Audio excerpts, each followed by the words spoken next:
নমস্কার, সকলকে স্বাগত জানাই নতুন একটি পর্বে। আশা করি তোমরা যে যেখানে আছো সকলেই ভালো আছো, আমিও আছি ভালোই। এখন ভিডিওটি শুরু করলাম। অন্যান্য কাজকর্ম সেরাতে আসলাম। এই যে দেখো, আজকে রোদ উঠছে কিন্তু ঠান্ডা আছে, অনেক ভালোই ঠান্ডা, রোদ আছে। দেখো গাছে কোনো পাতা নাই। এই যে এখন রান্না বান্না করবো কি কি, এই যে চিংড়ি মাছ কচুরলতি দিয়ে রান্না করুম, আর কাতল মাছ ভিজাই রাখছিলাম আগে। এই যে দেখো কচুরলতি,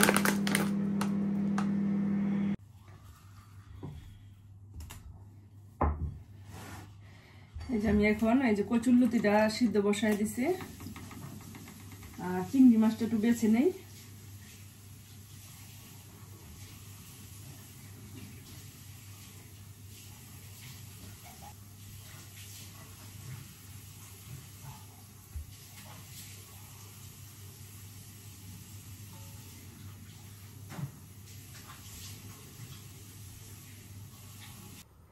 এই যে এখানে কচুরলতিটা বসাই দিছি চিংড়ি মাছ দিয়ে, দিয়ে দিলাম তেল, আর পেঁয়াজ কুচি দিয়ে দিলাম, মরিচ,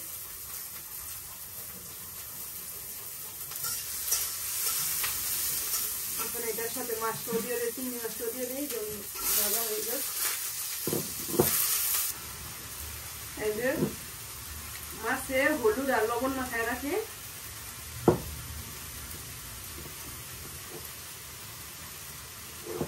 মাছে হলুদ আর লবণ দিয়ে রাখলাম, দিয়ে আর আলু।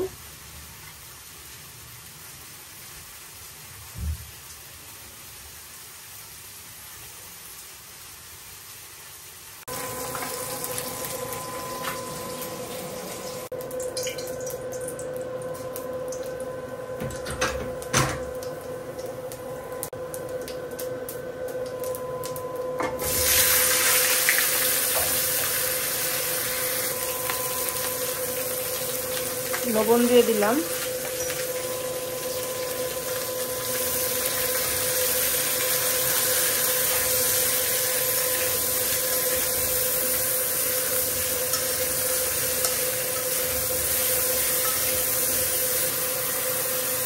আলু আর ঝিঙ্গাটা একটু ভাজা হইলে যে মশলাটা দিব, এখানে হলুদ, ধনিয়া, জিরা, মরিচ, এই কাঁচা মরিচও দিয়ে দিচ্ছি। এখানে একটু ভাজা ভাজা হয়েছে, এখন এই যে হলুদ মরিচটা দিয়ে দিলাম। এই যে এখন হলুদ মরিচ দিয়ে সুন্দরভাবে একটু কষায় নিই,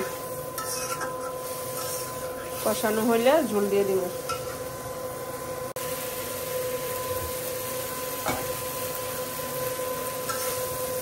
এই যে আমার মশলাটা কষানো হয়ে গেছে, এখন ঝোল দিয়ে দিব, দিয়ে দিলাম ঝোল। ঝোলটা ফুটে উঠছে, এখন মাছটি দিয়ে দিলাম।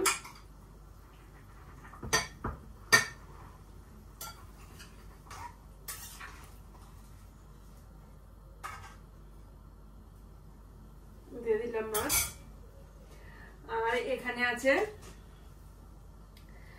এই জায়গায় আছে পোস্ত বাটা, পোস্ত দানা বাটা। এই পোস্ত দানাটা বেটে নিলাম, আর এটার সাথে দিয়ে দিব জিরা,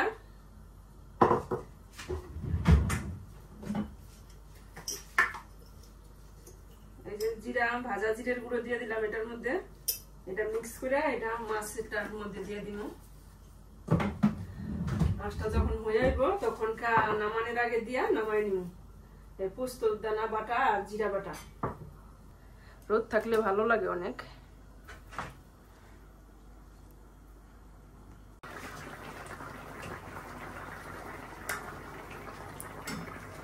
এই যে আমার তরকারিটা প্রায় হয়ে গেছে। এই যে এখন জিরা আর এই যে পোস্ত দানা বাটা ঝোলের সাথে মিক্স করে নিই।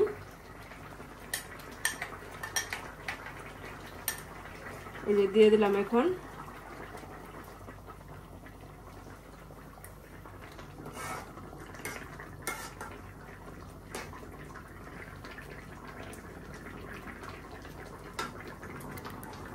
এই যে দেখো কেমন হয়েছে।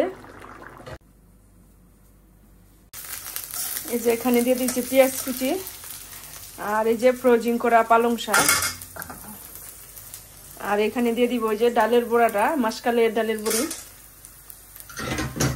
এটা দিয়ে রান্না করুন শাকটা। এই যে পেঁয়াজটা আর ডালের বড়াটা ভাজা হয়েছে পরে এই শাকটা দিয়ে দিলাম। এখন একটু ঝোল দিয়ে দিব, একটু করে রান্না করুন। ওখানে একটু লবণ দিয়ে দিন আর কাঁচামরিচ দিয়ে দিন। এই যে আমার ঝোলটা হয়ে গেছে, আর এখন একটু দিয়ে দিছি একটু ময়দা গুলাই নিছি। ময়দা না থাকলে চালের গুঁড়ো দেওয়া যায়, মানে আমার চালের গুঁড়ো নাই, আমি এখন একটু ময়দা দিয়ে দিচ্ছি।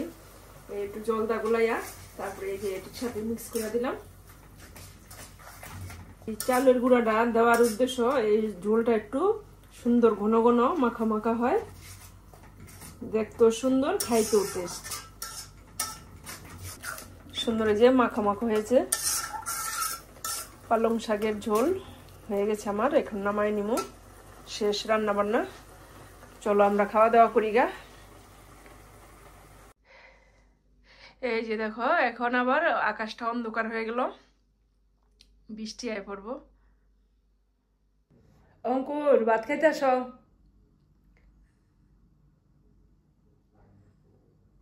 এই যে দেখো অলরেডি বৃষ্টি নামছে, বৃষ্টি পড়তেছে। এই যে দিলাম ডিম রান্না করুম রাতের জন্য। এই যে ডিমটা এখন ভেজে নিব, একটু লবণ আর একটু হলুদ দিয়ে দিলাম ডিমের মধ্যে। আর এই যে ডিমটা আগে ভেজে নিতেছি, তারপরে পেঁয়াজ কুচি আলু এটু দিয়ে রান্না করুন। কাঁচামরিচটি আজকে আনছি বাজার থেকে, সুন্দর করে এই যে বটি বাচ্চা ফেলাই দিয়া ধুইয়া তারপরে এই যে একটু জলটা ঝরাইতে রাখছি, তারপরে রাখুন, কারণ জল সিদ্ধা রাখলে পচে দেবো, এই কারণে জলটা শুকাইতে দিচ্ছি। এখন দিয়ে দিলাম পেঁয়াজ কুচি আর কাঁচামরিচ দিয়ে দিলাম। এই যে এখানে দিয়ে দিলাম হলুদ, জিরা, ধনিয়া, গরম মশলার গুঁড়া, একটু জল দিয়ে দিলাম মশলাটা কষানোর জন্য।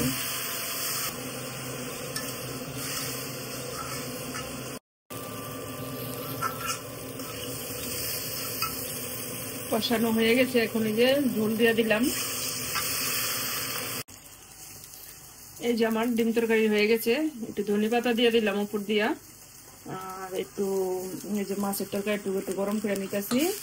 এখন বাজে রাত্র 8টা, এখন আমরা ভাত খাওয়া দাওয়া করবো। ডিম তরকারি হয়ে গেছে গরম গরম। কে কে খাইবা আসা পড়ো। ভিডিওটি আর বড় করবো না, এখানেই রাখছি। আবার দেখা হবে একটি নতুন পর্বে। যদি আমার ভিডিওটি ভালো লাগে তাহলে লাইক কমেন্ট শেয়ার করে সাবস্ক্রাইব করে পাশে থাকবা। কষ্ট করে ভিডিওটি দেখার জন্য ধন্যবাদ।